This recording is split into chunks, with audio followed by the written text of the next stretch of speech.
विक्रम बेताल को कंधे पर बिठाकर लेके जा रहा था। घने जंगल में बहुत घनी रात थी। तो बेताल ने राजा विक्रम से कहा, विक्रम, रास्ता बहुत लंबा है, तो मैं तुम्हें एक कहानी सुनाता हूँ जिससे ये लंबा रास्ता आसानी से कट जाएगा और तुम्हें पता भी नहीं चलेगा। तो राजा विक्रम बोला, ठीक है, सुनाइए।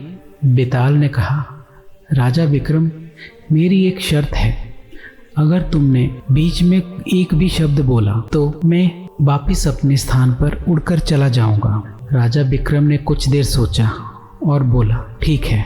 तो बेताल ने अपनी कहानी शुरू की। जग्या नामक एक निर्धन ग्रामीण ने सदा मेहनत की, लेकिन वह कभी भी धनी नहीं बन सका। एक दिन एक ऋषि ने उससे कहा कि वह चाहे कितनी भी मेहनत कर ले, लेकिन वह निर्धन ही मरेगा। ऋषि ने उसे चेतावनी भी दी कि यदि उसने धन अर्जित कर लिया और धनवान हो गया तो वह मर जाएगा।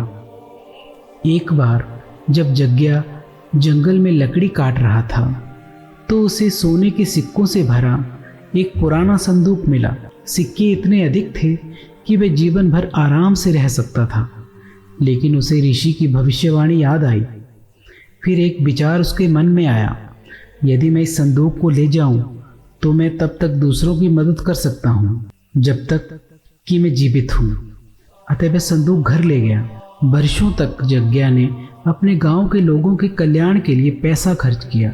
वह गांव में कई बदलाव लाया और वहां के जीवन को सुखी और समृद्ध बनाया। जग्या को बहुत आश्चर्य था कि ऋषि की भविष्यवाणी सच नहीं हुई थी। वास्तव में उसने बिना किसी बीमारी के लंबा जीवन जिया था। राजन, मुझे बताएं, बेताल ने कहा, ऋषि की भविष्यवाणी सच क्यों नहीं हुई? विक्रम ने उत्तर दिया, जग्या ने अपने लिए धन का उपयोग नहीं किया। इसके बजाय उसने कड़ी मेहनत की और अपने गांव के लोगों की भलाई के लिए पैसा खर्च किया। वह जग्या नहीं था जो धनी हो गया था, वह गांव था जो समृद्ध हो गया था। इसलिए ऋषि की भविष्यवाणी ने जग्या को प्रभावित नहीं किया। बेताल ने कहा, वाह राजा विक्रम, वाह, तो गुणों का बहुत बड़ा पारखी है, तभी तो राजा विक्रम है। तुझसे श्रेष्ठ तो कोई भी नहीं है इस दुनिया में।